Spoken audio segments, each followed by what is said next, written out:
Salam əzizlərim, xoş gördük, mətbəximə xoş gəldiniz. Mən Günay. Bugün ilk çəkilişimdir. Buna görə biraz həyəcanım var, üzürlü hesab eləyin. Bugün sizlə çox gözəl bir salat, yəni mənim ətrafımda hər kəsin sevdiyi, yediklərimin də dadına doyamadığı bir salat eləyəcəyik sizlə. Eyni zamanda da protein olaraq çox zəngin. Yeşil mərciməkdir bu gördüyünüz. Mən burada yeşil mərciməyi normal suda pişirdim, süzdüm. Burada da kuskus deyirik biz. Kuskus deyil də bu ulduz makaron deyirlər bir də buna. Belə göstərim sizə. Bunu da makaron kimi pişirdim. Sonra kökü var burada görürük. Kökü də çox pişirmədim kökü. Az bir şəkildə içi biraz xırt-xırt eləsin. Limonumuz var, xiyar turşumuz var. Bir də zövqə görə göyərtimiz var və zövqə görə də baharatlarımız var. Duzumuz var, stiotumuz var, zeytun yağımız var. Başlayaq ərzaqlarımızı xırda-xırda doğramağa.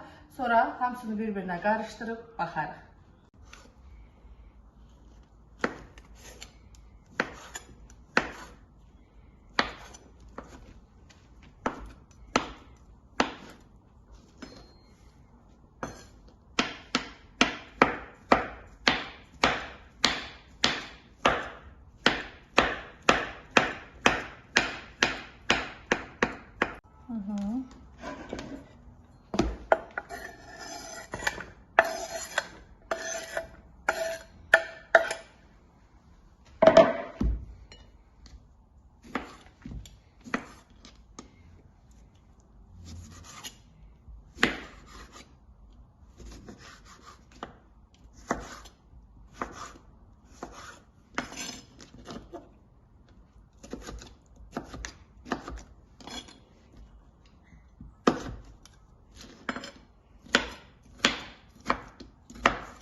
Baharatlardan kim ne isterse onu koyabilir.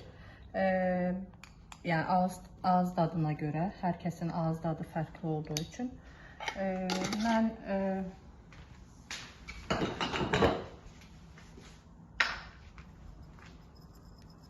Ben istiyot, ince şirin biber, bir de tuz koyuram. Bir de kimyon koydum əlavə olaraq. O da yenə zövqə bağlıdır. Kim istəsə qoya bilər, kim istəsə qoymaz, istəməz. Limonumuzu sıxaq.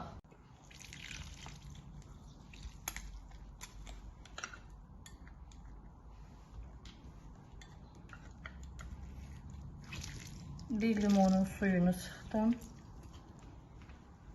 Bu şekilde.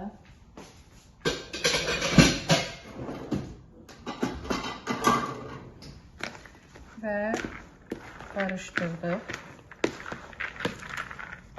Gördüğünüz gibi bu yine deyirəm zövqə görə və sizin istəyinizə görə kim nə qədər eləyirsə. Mən burada hardasa yarım stəkan şey koydum, ulduz makaron koydum. Dolu dolu bir stəkan yaşıl mərcimək koydum. Bilirsiniz onlar pişəndə şişir. Köktür, turşu xiyardır, bunlar da göyərtidir, baharatlardır. Bunlar da zövqə görə.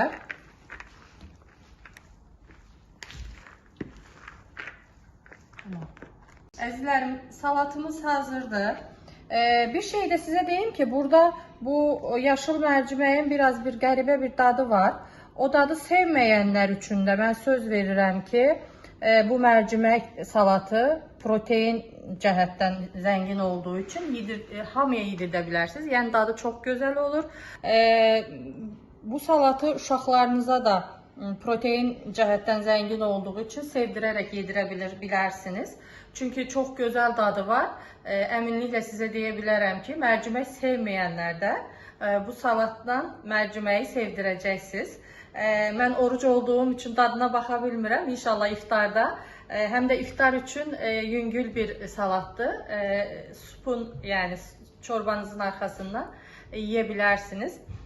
Bu arada mənim videomu bəyəndinizsə bəyəni atmağı unutmayın.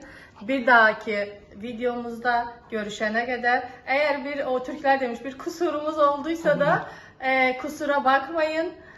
Abone olmayı da unutmayın. Sağ olun.